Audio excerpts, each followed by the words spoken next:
Another kaganapan sa buhay. So eto, nandito kami sa daan. Sa kalagitnaan ng daan, sa ilalim ng napakainit na araw. Kami ay nandito sa May Khalifa, Abu Dhabi. Kasi mag-shooting daw kami. Yung magbabaril-barilan. This is Red Blossom Vlogs at nandito kami ngayon sa may Al Forsan International Sport Resort. So for today's video, nandito pa kami nag-iikot-ikot kasi hindi namin alam kung saan talaga yung main entrance. Naghahanap pa kami kasi pare-pareho kaming walang alam. Ang alam lang talaga namin ay maglakwatsa. And finally, after all, sa kakaikot-ikot namin, nakita na namin kung saan yung main entrance. So eto, maghahanap lang kami kung saan kami pwede mag-park ng sasakyan. Nasobrahan yung pag-iikot namin. Yun, mag-iikot ulit kami. Kasi mali yung pinasukan namin para sa parking area. And taran! Finally! Papasok na kami sa parking area. Ang lawak naman pala ng parking area. At ang laki. At libre. So, eto, nandito na nga kami. Magpa-park na. At kami maya-maya bababa na. Maglalakad na lang kami papunta sa main entrance. So ayun, nandoon na si Tessa at si Daniela.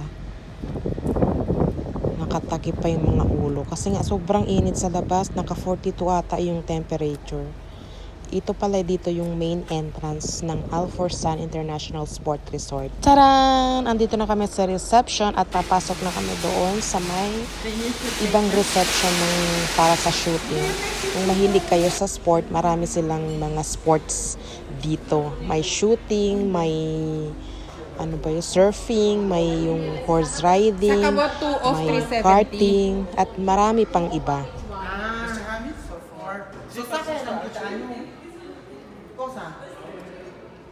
Di 2 package 1 2 pieces. Oh, package 1 2. Di 4 yakin. Oh, 4 na.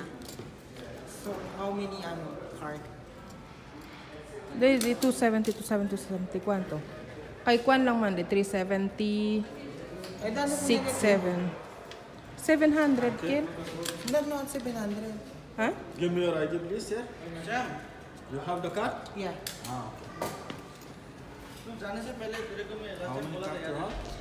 So yung in-avail namin yung package 1 na 370 good for 2 person. So eto, pupunta na kami doon sa reception kung saan ang shooting range. Ang kailangan lang pala guys, yung Emirates ID nyo at dapat naka-shoes kayo. Pero kung manonood lang naman kayo, kahit naka-chinelas okay lang. Pero once na kayo ang papasok doon, kayo yung mag-shooting, kailangan naka-shoes kayo. Right, so this is the very important to safety. Huh? You never turn around to say, take a picture. Yeah. And take a picture with this gun. And then, when you hold the gun, don't put the gun. Don't put your finger inside the trigger. Okay? And then, when you shoot, and then, very excited, you hit the target. And then, you do this. I hit. Then, boom, you hit. No. Okay? Now, how to hit the target? How to shoot properly? So this is the okay.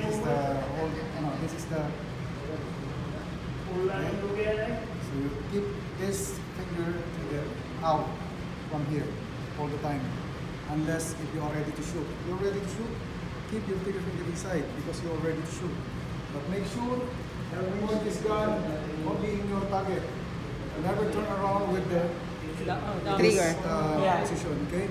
Keep this trigger finger always out to avoid any accident or any problem.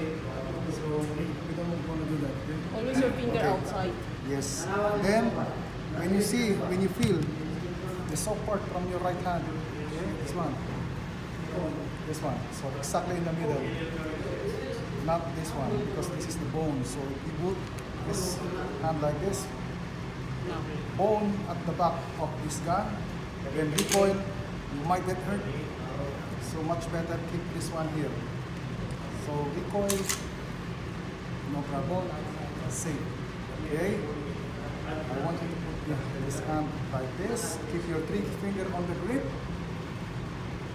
Trigger arrow, thumbs up. And then keep this hand a supporting hand on the other side of your gun. Like that. And then wrap around. Okay? Like this. So with this position, you have good control with your gun. Okay? Then one hand, you have a good control. You can do this. You can do this. You can do yeah, you can do this. PJ. Right? So if you hold, see to it that you no space. Have some small Should be locked. Okay? Alright. Try. Okay. Guys, I want you to feel the gun. Name your target. Do it. Na? Save the edge like this. That's it. Okay? Alright. At guys, eto, yung mga instructor dito, puro sila mga kabayan, puro sila mga professional. Meron mga sundalo, meron pulis. So they are professionals. Pensa ko kung Ali. Is thinking of Ali na, that's why. That's it. Okay, one more time. Okay? Out. Bago kayo sasabak sa katotohanan, eto dito muna kayo magde-demo. Tuturuan muna kayo ni Prof kung paano hahawak ng baril. Tapos sasabak na kayo doon sa reality. Connect doon sa protect nasa center. Then, pasok yung trigger. Nakakatuwa lang din kasi marunong din sila magtsabakano. Naiintindihan din nila yung salita natin.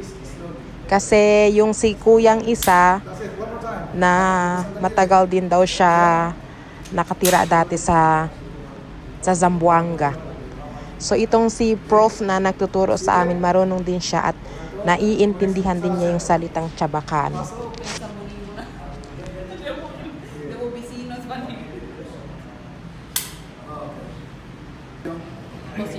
Nakaposisyon ka ng maayos. Hindi ka pa pwedeng pumutok na nakaganito. Yung nakaganito ba? Ang cute naman. Kailangan naka-open to. Ito ang tinatawag na isosceles. Isosceles stance. The other one stance is we call Weaver stance. Weaver stance, okay? Okay? Sa Weaver. May isa tayo. You can use any one of those stances. Yes. Kung saan ka komportable. Okay? So gawin natin ngayon yung ginawa natin kanina. Targetin natin yung nasa harapan natin. Use your stance. Okay. Hold the gun. Then feel the gun, aim your target. Okay. Yes. All of you? Everybody. All of us? Yeah. Okay, gentlemen. Yung dalawa, mag-video sa labas.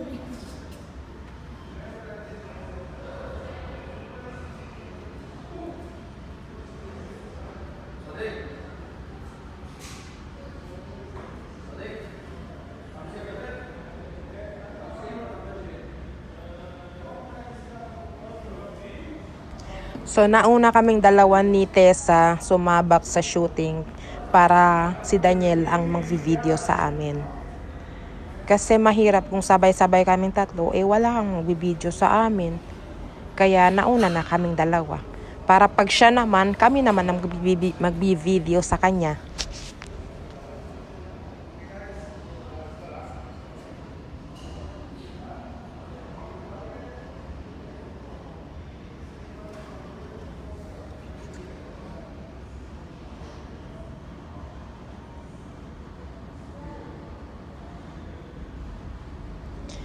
Alam nyo, first time ko talagang humawak ng baril. Dati nung bata pa ako, yung buhay pa yung tatay ko, may baril yun. Pero Syempre, hindi namin mahawakan kasi bawal. So, hindi ko alam kung mabigat pala yan o hindi. Actually, now, hawak ko na. Ito na yung realidad. Mabigat pala siya. Diyos mio. So, eto, nag-aura-aura muna habang hindi pa nagsisimula kasi nagre-ready pa yung mga barrel. Nire-ready pa nila yung mga barrel. Tapos,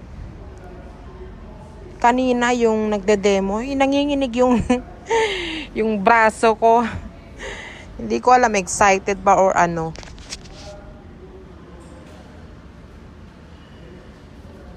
Yung package 1 na in-avail namin, may 5 klase ng baril yun. Tapos, good for 2 person na yun siya. So, lahat yung 5 klase. So, itatry namin yun lahat.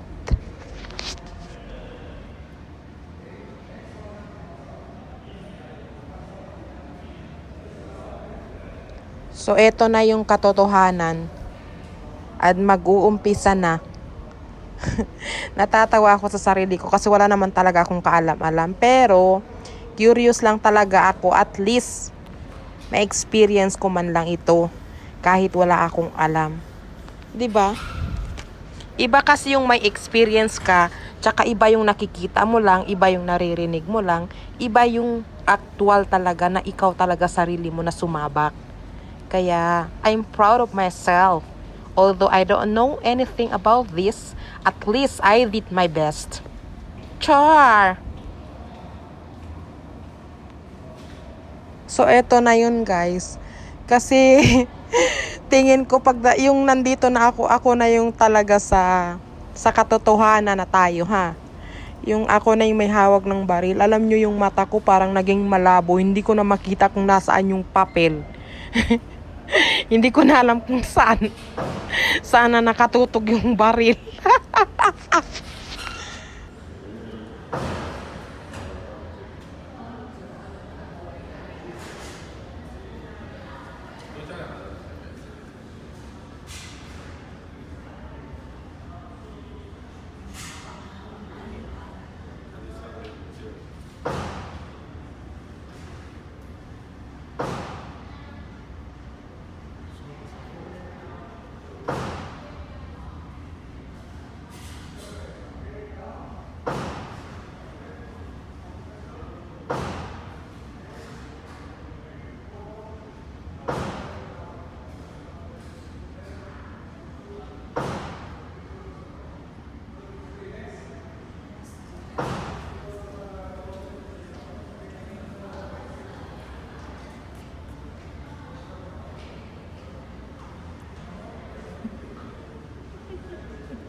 Ganito pala talaga yung feeling pag ikaw na yung may hawak ng baril.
เห็นที่หนึ่งแล้วก็ไปคิวที่สองไม่ซื้อฝากที่หนูอ่ะ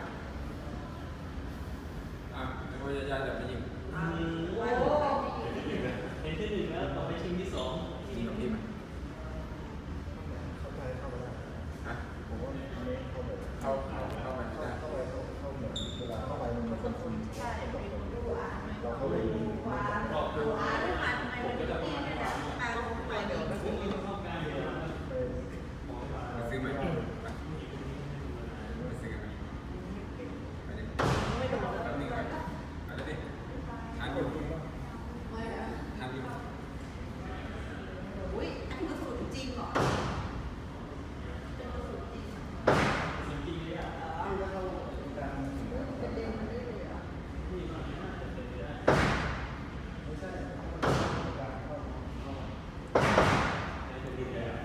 Bastion supermarket apa ya sekolah?อันนี้เ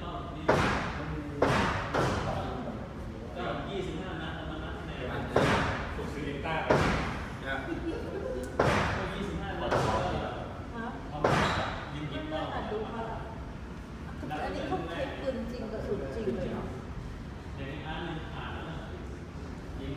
บางภาพปืนแล้วใจคอไม่ดีเลย ทำเรื่องนี้นั่นไงBastion supermarket apa ya dekol? Bastion supermarket dekol. Supermarket? Bastion. Why? See?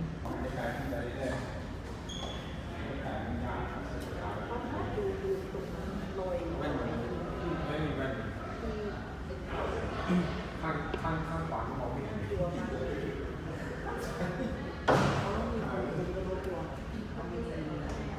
มีต่อเลย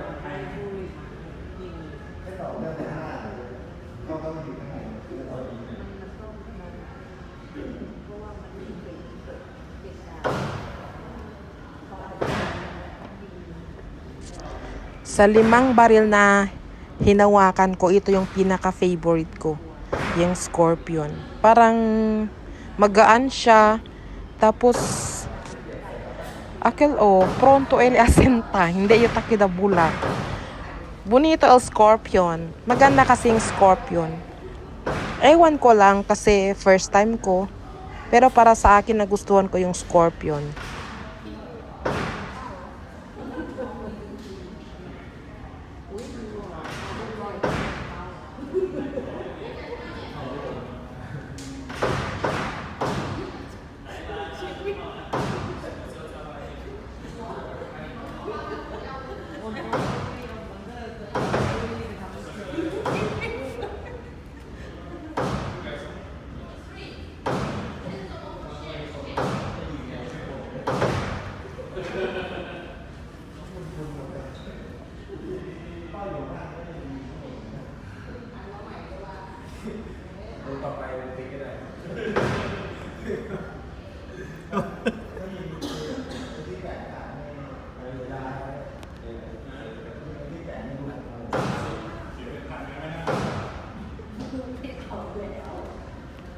You will take video only, not picture. Not bad for a first timer like us. Experience is a must.